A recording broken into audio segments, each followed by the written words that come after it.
What is up, everybody? Welcome back to the Thaumaturge. Let's go upstairs. What might we find up here? Locked doors, of course. Lots of locked doors and nothing to see. It's okay. Let's save. Just in case.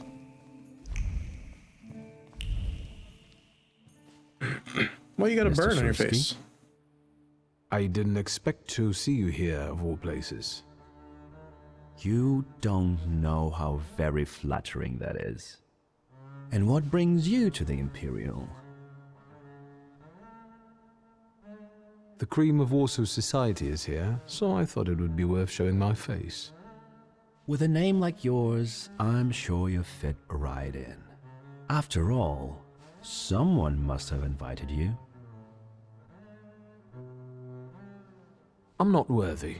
My sister brought me along out of pity, I think. And so, Miss Ligia is here too. Why do you ask? No reason. What are you hoping for this evening? Who knows? Maybe I'm keeping an eye out for the future Mrs. Szulska. Best of luck. You'll need it, since Ligia ended up with the entire inheritance. My sister didn't inherit everything. That's right, in fact. After all, Stanisław had his little black magic book. But I don't see you carrying it. 2 is more than I can carry. I left it at home. Understandable. And what are you doing here, Mr. Konieczkin? Konieczkin. I'm passing the time. Ah, curious hobby. I'm simply interested in people. Do you know these circles well? They're not hard to figure out. A gang of none-too-bright layabouts, chasing amusement after amusement after amusement. Do you feel part of that gang?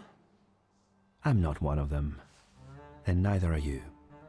Nor was your father. If I may, there's one question niggling at me. How did you get so many scars? Why do you ask? I've heard that Russian officers in training have drunken duels with sabers after hours. No. A very peculiar custom, if that's true. So where did those scars come from? I've led an interesting life. They look more like burns than sword fights. Who did you say you were to my father? A trusted acquaintance. I supported him with good advice. Though truth be told, he rarely needed it. Your father had a gift for making good decisions. Which of my father's decisions would those be? Ones that were good for your family. Perhaps we'll have the chance to return to this another time. Goodbye, Mr. Szulski. Yes, I'm sure. Showing up at my dad's crypt, showing up at this party. I don't like you. Sergei. At Svetlana's soiree, I met an impassioned young man, Sergei Alexandrovich Nekrosov. Nekrosov? It seems that he has a weakness for Sofia Skalin and is fairly typical representative of Warsaw's rich youth. I don't think we will become friends, especially because I beat him up.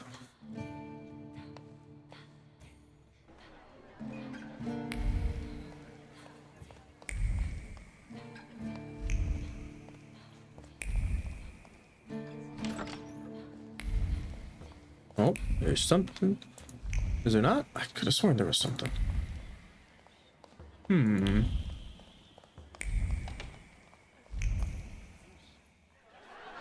Discreet half words, meaningful half smiles, and sidelong glances from behind a fan. Merely appearances. The truth is that I found myself in a den of snakes. People must tread carefully here.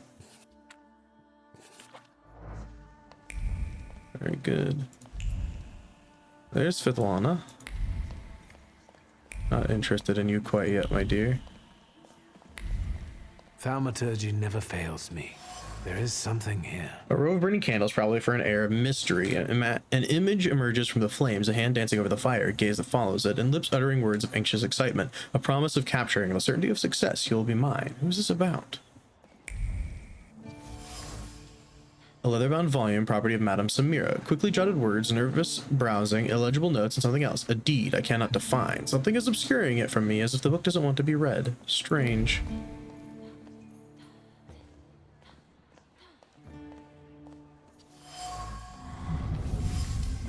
Maybe that's enough. What do you want? The trick with entering someone's head. I know one person who can do that. You're not much of a thaumaturge if you can't. Have you come here to torment me? Unmask me? I don't see any fun in unmasking you. So what do you want? Madame Samira is not the only mysterious psychic, but also a thaumaturge. Aware of the wild salutor's presence, she wants to capture him for herself, so she's not happy to have another thaumaturge around. She's clearly determined to get the salutor, which is why she's trying so hard to dissuade me from the hunt. Your siren is quite impressive. Flattery will get you nowhere. Madame, you're being impolite. What about a little competition? We'll see who wins. I'll pass. Samira's salutor looks impressive, to say the least. It's siren that matches her mysterious aura. Behind the mysterious guise of Madame Samira is a thaumaturge accompanied by siren. As intriguing as herself, the role of the psychic allows Samira to freely frequent social gatherings that also lure the salutor she's chasing. I think your idea of pretending to be a medium is fantastic. It sounds like I impress you. How many people know? Is that a threat? I noticed a wild salutor here. I understand your being here has something to do with him in particular. Keep your nose out of this. Why? Because I'm warning you.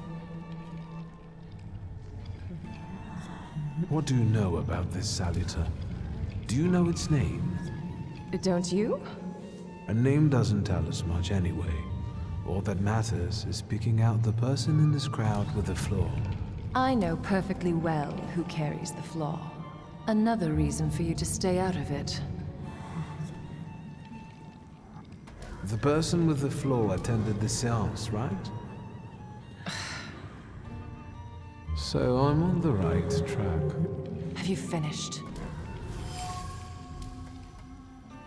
The person with the flaw will take part in the Samira's seance. The thaumaturge cleverly planned everything. That's not such a ladylike tone, madame. Maybe we should just let the best one catch that salutor. You mean yourself? So, should we finish up? That would be best. And listen to me carefully, Mr. Whatever your name is. Szulski, but you can call me Wiktor. Now, Mr. Szulski, you will vanish like a bad dream, and I will get back to work. Yes, of course.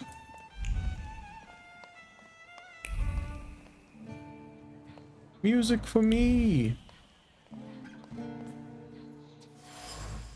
Champagne glass. Empty champagne glasses. The lips that sipped the champagne a moment ago kept uttering cutting words of contempt. Someone clearly regrets marrying the alleged idiot Louisa, but I doubt she's the idiot in this relationship. Szulski. Hello. Alright, let's talk to some people, shall we? Lygia. Here you are.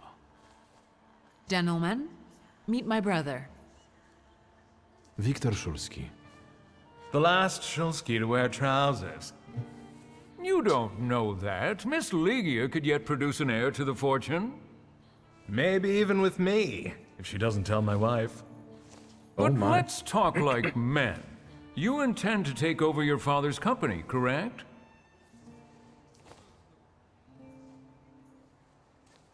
First, I suggest you mind your own business. Your marriage, for instance. Perhaps Louisa isn't the ninny you take her for. I beg your pardon? Hasn't it occurred to you that when you leave her at home, she might also take advantage of her solitude? What are you suggesting? You've got a cuckold's horns. Was I being too subtle? I suppose it's true what they say about you. Yes? What's that? You've lost your mind.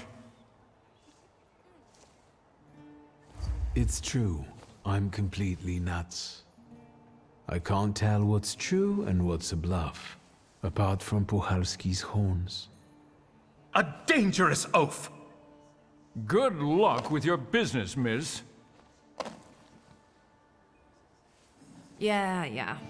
Now I can forget about anyone wanting to say a word to me.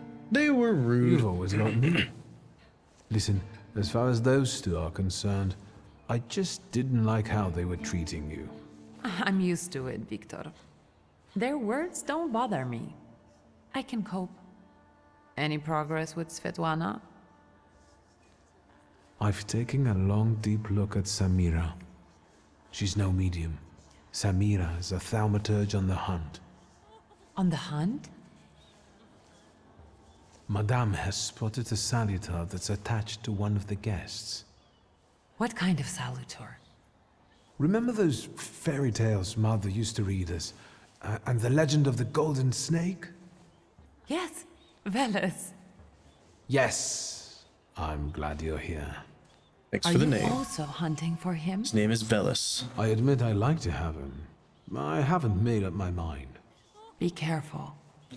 I am. That's why I haven't made up my mind. Veles, the Slavic lord of the underworld, the god of wealth, a schemer, the soiree gives him the perfect conditions for feeding, goading, and plotting. Sofia Skawan, the Governor General's daughter. Do you know her? No, and I don't suggest you make Too her late. acquaintance either. Skawon can't stand thaumaturges. Warning. Governor General Scallon is not very fond of thaumaturges. Why am I not surprised? Another person who sees an obscure threat in us. Guess who I ran into again? All mysterious and carved up. Ivan Konieczkin? What do you know about him? Not much. He was an acquaintance of Papa's.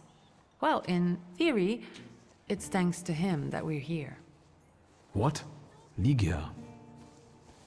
I know that nothing comes for free, but he really didn't want anything. Yeah, he looks like a real altruist. You enjoying yourself in this viper's den? The vodka is quite tolerable. I'm observing my own brother taking out his anger on ordinary mortals. I don't know what you're talking about. Really? Because I heard a certain conflict took place in the forecourt. No. Hey, they started it. I was just defending your honor. Again? Yep. I'm going. It's a consistent occurrence here, apparently. Veles. A dignified golden serpent is a Slavic representation of a god of the underworld, wealth, and intrigue, a perfect combination for high society. The flaw it follows are related to secrecy, an inclination to manipulate, scheming, a penchant for causing confusion, and a desire to watch the world burn as a result of one's intrigues. Siren. Arrived in Rus together with Persian merchants. According to Slavic beliefs, they sing sacred songs that bring luck, but people can be led astray by these songs. They are seductively beautiful and extremely dangerous. The flaws they are interested in are related to great sadness, the desire to forget, forbearance, charity, and forgiveness. Siren belongs to Samira. This is one I cannot have, no matter how badly I want it. I mean, but maybe though. Can I talk, like, actually talk to you now? Szulski, don't play with me.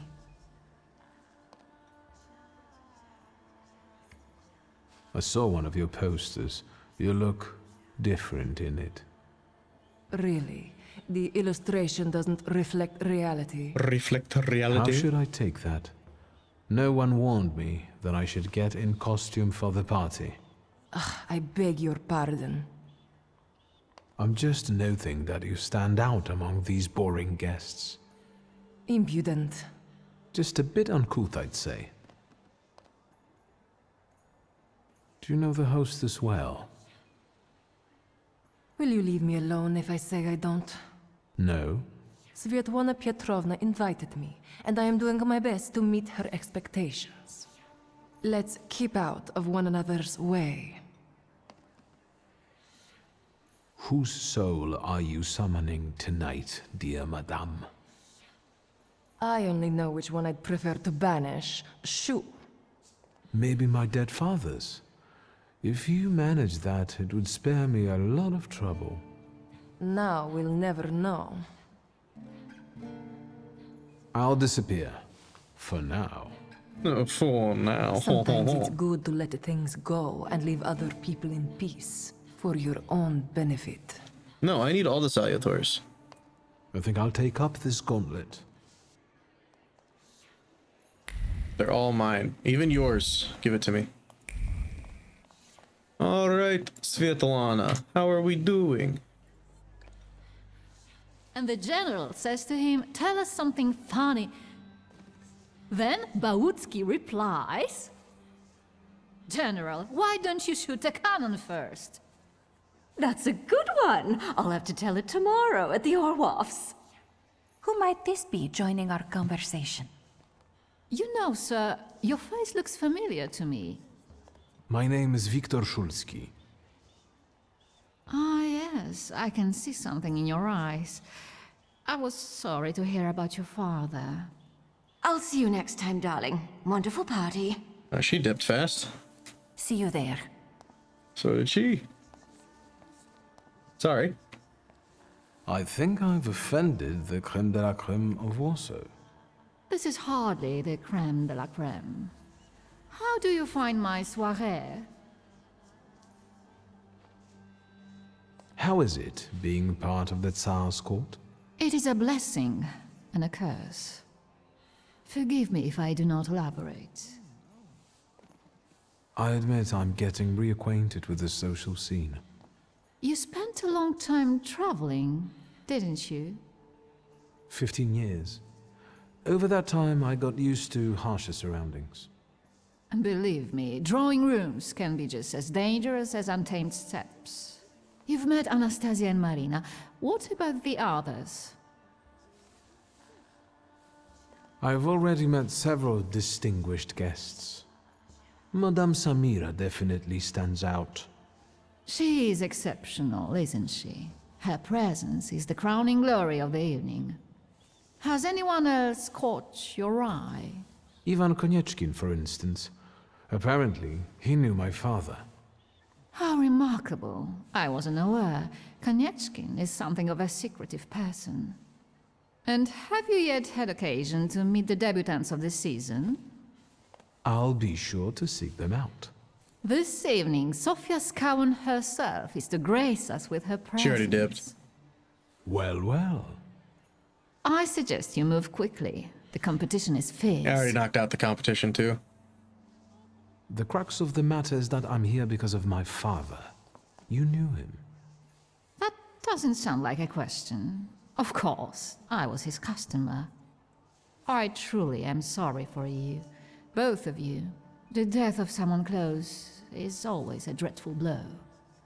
Please accept my condolences. Svetlana Petrovna, I must insist. Can you tell me something more about my father? Mr. Szulski, I assure you we have the most delectable vodka. Besides that, I warmly encourage you to join Madame Samira's séance. It will be an unforgettable experience. I wonder, is that truly everything our soirée can offer you? I've got no choice but to suffer through tonight. No need to mince words. Little suggestion. Svetlana refuses to talk openly with me. Maybe she's anxious about all the gossip on her ears around us. Still, I can feel she wants to say something. I should watch her surroundings closely. Maybe I can learn something that way.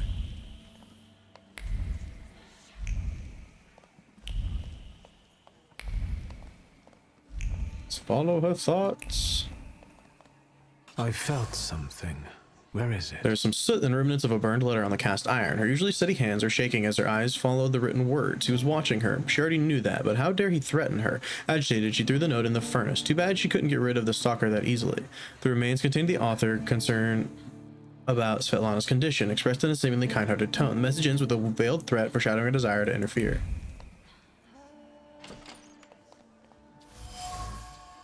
Time-worn, though it looks new, probably heavy. The chest is kept at the ready. Svetlana's personal items were put into the chest and then removed, all due to her growing anxiety and uncertainty. Should she pack and leave? Again, a restless hand closes, and the empty chest decides to keep waiting.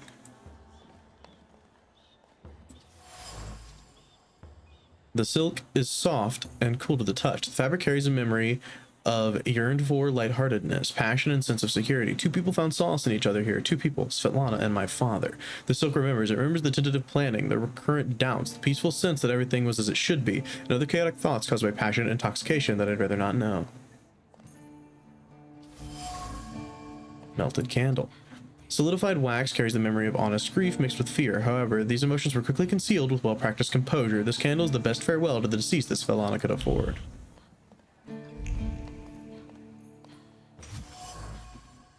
One could buy a small town with it. The affection and gratitude of one woman covered by the shame of another. Though an honest gift from the Tsarina, Svetlana feels guilty every time she sees it. All of Svetlana's fears. No wonder Svetlana was reluctant to talk if she's afraid of someone watching her closely, especially that someone knows a lot about her, and maybe even her pent-up desire to escape. Besides, she had an affair with my father. Maybe I can make her confide in me, then I'll ask for what I came here for. The Black Grimoire.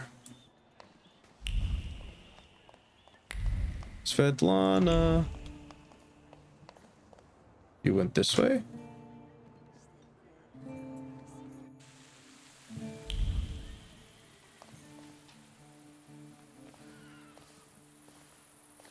I was looking for you. Do you smoke, Mr. Szulski? I've quit. In light of our approaching conversation, why don't we dispense with the pleasantries? Call me Svetlana. Wiktor. Ask. The burned note. Who sent it? I only sensed underhanded kindness. Da, the Ochrana. I don't know which one of them exactly, if that's what you're asking. I've worked hard at it. The Ochrana? It stands for Отделение по охранению общественной безопасности и порядка. In other words, the secret police. I know what they are. I'd like to know what they want. Knowledge. The Tsar's eyes and ears must be on guard. They infiltrate not only the city, but most importantly, the court. And me and my soirees too, I'm sure. When did you receive this note?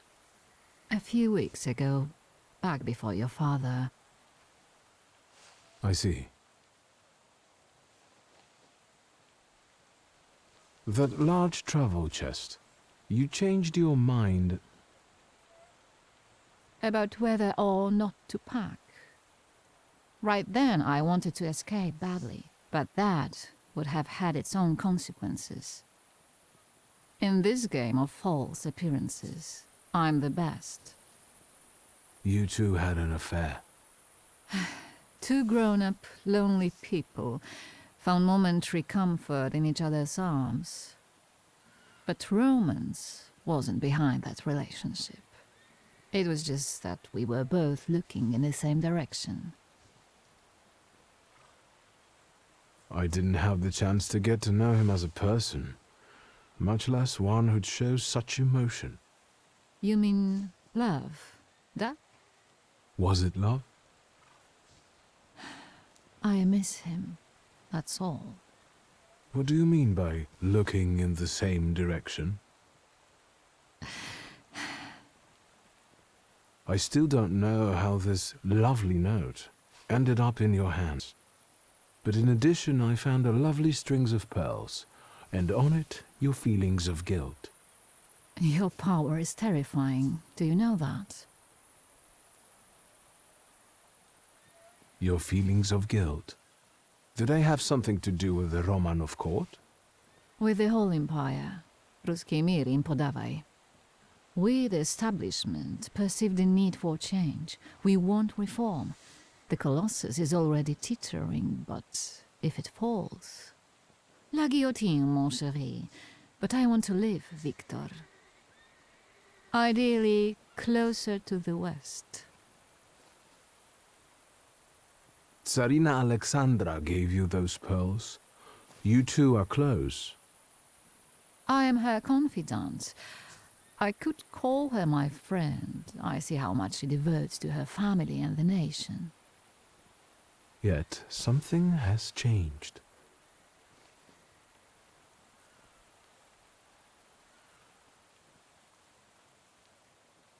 I hoped you might know something about the Black Grimoire. My father left it to me in his will, but the grimoire has gone missing. No.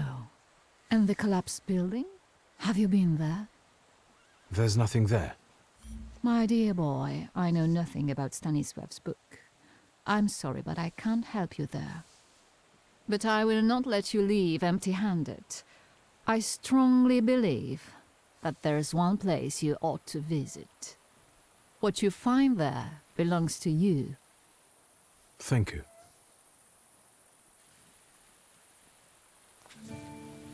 What will we find? Follow her thoughts. Say before we go back inside, though. Never know what could happen. Oh, the Okrana. The Okrana are the Tsar's secret police that no one is safe from. Its officers are like the chameleons, either working secretly or disguised as your friends. Sometimes they force their way with a badge and a trigger-happy finger. They do not believe in the notions of personal space, privacy, or freedom. They claim every right they can think of as the Tsarina's lady-in-waiting. Svetlana is used to being followed by the Okrana's prying eyes, but being used as something does not equal acceptance. She harbors pent-up anger, which I don't blame her for. More in here, you say? Well, well, well. Letters. Father's letters to Svetlana were very tender and romantic. I would not expected this from him. If these letters had fallen into the wrong hands, they could have done a lot of damage. The lovers. Alright. Can I go back out and talk to you about these? No, you're gone. Good to know.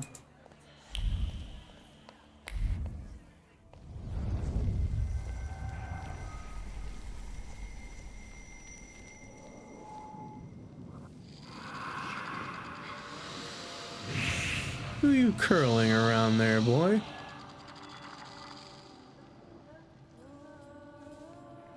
That's a pole. Venice. Oh, that's a leg. Way.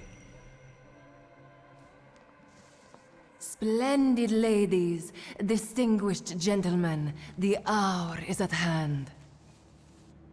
With lights dimmed and the curtains drawn, the souls of the dead slowly gather among us. On their command, I will give the chosen among you a tarot card as your invitation to the table. For you, sir? Thanks.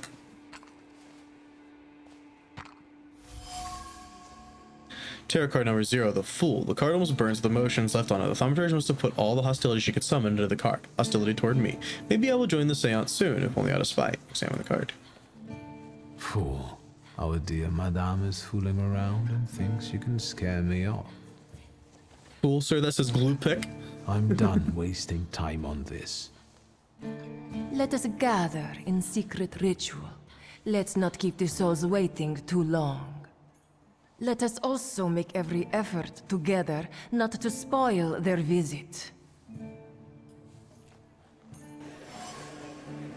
Madame Samira is asked to cover the windows and dim the lights. Seance requires a certain aura, so the apartment must be kept in darkness. Yeah, I thought there'd be more.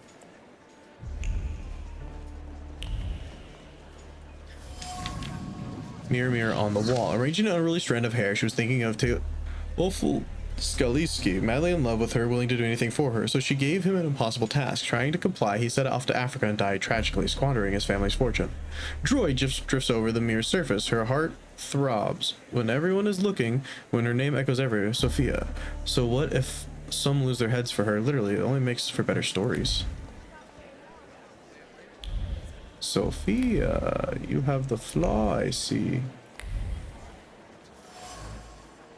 Full of cigarette butts. The smoking was accompanied by a joyful conversation. Sophia's friends were happy she came with them despite her father's ban. They like to watch her clever intrigues that provide them with topics for gossip. These cigarette butts have woman lips marks on them. If only their father saw what they were doing. Sophia spreads her wings when she is out of her father's sight. Watching her scheming is sheer pleasure.